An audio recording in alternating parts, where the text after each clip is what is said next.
नमस्कार दोस्तों। जब भी कोई प्रॉपर्टी खरीदता है, नई संपत्ति लेता है, ज़मीन लेता है, तो उसके बाद क्या होता है कि उस प्रॉपर्टी का दाखिल खारिज करवाना बहुत ही ज़्यादा इम्पोर्टेंट होता है, बहुत ही ज़्यादा ज़रूरी होता है। क्योंकि दाखिल खारिज के माध्यम से क्या होता है कि गवर्नमेंट जो है, सरकार जो है, लगान वसूलती है। क्योंकि दाखिल खारिज एक सरकारी रिकॉर्ड होता है। दाखिल खारिज के माध्यम से सरकारी रिकॉर्ड में जो ज़मीन मालिक है उसका नाम दर्ज होता है, और जो सरकार है, सरकार दाखिल खारिज के रिकॉर्ड के अनुसार जो संपत्ति का मालिक होता है उसी से लगान वसूलती है, रेवेन्यू वसूलती है। तो दाखिल खारिज होना एक बहुत ही ज़्यादा इम्पोर्टेंट प्रक्रिया है। आज के इस वीडियो में हम बेसिकली बात करने वाले हैं कि मान्य जो सुप्रीम कोर्ट है, न्यायालय है, उनके द्वारा ज़मीन विवाद के एक मामले में, जो कि एमपी का एक ज़मीन विवाद का मामला था, तो उस संदर्भ में दाखिल खारिज के मामले में कि दाखिल खारिज का होना ज़रूरी है या नहीं, इस मामले में, इस मामले को लेकर कि दाखिल खारिज अगर किसी व्यक्ति के नाम है तो क्या ये वो दर्शाता है कि वही व्यक्ति जिसके नाम से दाखिल खारिज है वही संपत्ति का मालिक है। इसके बारे में जो माननीय न्यायालय ने एक बहुत अच्छी जो चीज़ है, बात है, कही है।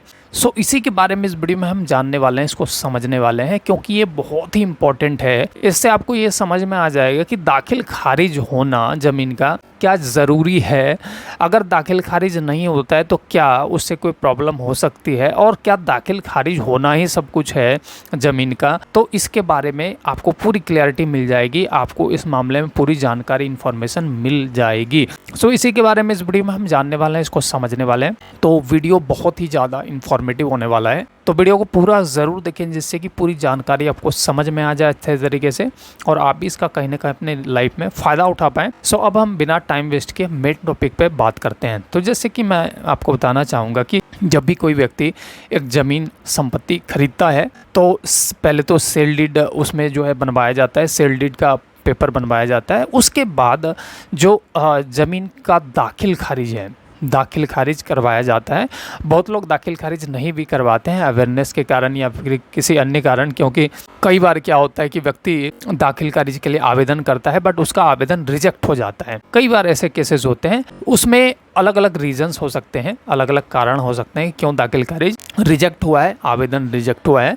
अब यहाँ पे जानने वाली, समझने वाली बात यह है कि अगर किसी का दाखिल खारिज रिजेक्ट हो रहा है तो उसमें जो रीज़न है, रीज़न आपको पता करना होगा। रीज़न उसमें लिखा हुआ आता है कि क्या रीज़न है, किस कारण से दाखिल खारिज रिजेक्ट हो रहा है। और जब वो व्यक्ति उस रीज़न को, उस कारण को, उसका निवारण कर लेता है, देन उसके बाद दाखिल खारिज के लिए दोबारा से आवेदन करने पर दाखिल खारिज जो है हो जाता है। बट यहाँ पे जो समझने वाली, जानने वाली बात यह है कि कई बार लोगों को दाखिल खारिज के नाम पे भ्रमित किया जाता है। उनसे पैसों की डिमांड की जाती है कि हमें एक सर्टेन अमाउंट, इतना अमाउंट हमें दे दें, हम दाखिल खारिज करवा देंगे। तो ये एक बहुत ही गलत प्रैक्टिस है, गलत चीज़ है, और क्योंकि ऐसा करना बिल्कुल सही नहीं है।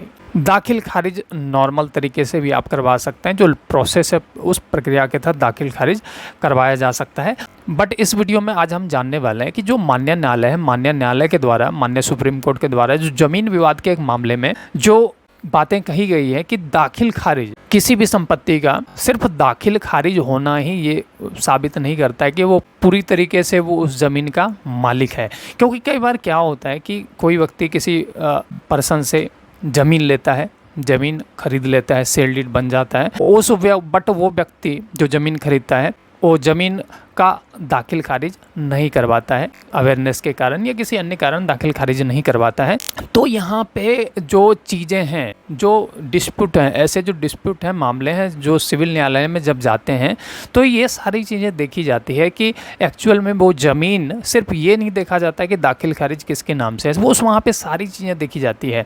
तो वहाँ पे सारी बातें निकल कर के आती हैं। तो अगर कोई व्यक्ति किसी व्यक्ति से ज़मीन खरीदता है बट वो दाखिल खारिज नहीं करवाता है, दाखिल खारिज उसी व्यक्ति के नाम होता है जिससे उसने ज़मीन खरीदी है, तो इसका मतलब कहीं से ये नहीं है कि जो व्यक्ति है जिसके नाम से दाखिल खारिज है वही उस ज़मीन का असली मालिक है।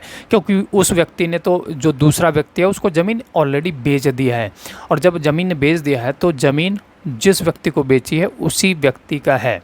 तो सिविल न्यायालय में ऐसे मामलों की पूरी जांच की जाती है, सारी बारीकियां देखी जाती हैं, और कई बार इसी कारण अगर कोई गड़बड़ी होती है तो इसी कारण जो है जिस व्यक्ति के नाम दाखिल खारिज है फिर भी मामला उसके अगेंस्ट चला जाता है। कई बार ये भी हो सकता है कि गलत तरीके से ज़मीन की दाखिल खारिज गलत प्रैक्टिस अपना करके करवा दी गई हो, तो ये सारी चीज़ें सिविल कोर्ट में देखी जाती है। तो यहाँ पे वही बातें निकल कर के आती है कि सिर्फ दाखिल खारिज ज़मीन का होना ही ये पूरी तरीके से प्रमाण नहीं है कि जिस व्यक्ति के नाम दाखिल खारिज है ज़मीन का मालिक वही है, क्योंकि कई बार जो ऐसे डिस्प्यूट में बहुत सारी चीज़ें निकल करके आती हैं। बट हाँ, इसका मतलब ये नहीं है कि आप ज़मीन का दाखिल खारिज ना करवाएं। आप अपने ज़मीन का दाखिल खारिज बिल्कुल नॉर्मल प्रक्रिया है, नॉर्मल प्रोसेस है, उस नॉर्मल प्रोसेस के तहत ज़मीन का दाखिल खारिज आप करवा सकते हैं। सो आई होप ये वीडियो आपको काफ़ी अच्छा लगा होगा। वीडियो अच्छा लगा हो तो वीडियो को लाइक ज़रूर कर दें और इस वीडियो को आगे ज़्यादा से ज़्यादा लोगों में शेयर कर दें, जिससे कि ये जो इन्फॉर्मेशन है, अवेयरनेस है, ज़्यादा से ज़्यादा लोगों तक पहुंच पाए। और अगर आप हमारे इस यूट्यूब चैनल पे फर्स्ट टाइम विजिट कर रहे हैं तो चैनल को सब्सक्राइब करके ज़रूर रख लें, क्योंकि हम ऐसे ही यूज़फुल वीडियोज़ अपने इस यूट्यूब चैनल के माध्यम से आप लोगों के लिए हमेशा लाते हैं और लाते रहेंगे। सो वीडियो को एंड तक देखने के लिए आप सबका धन्यवाद।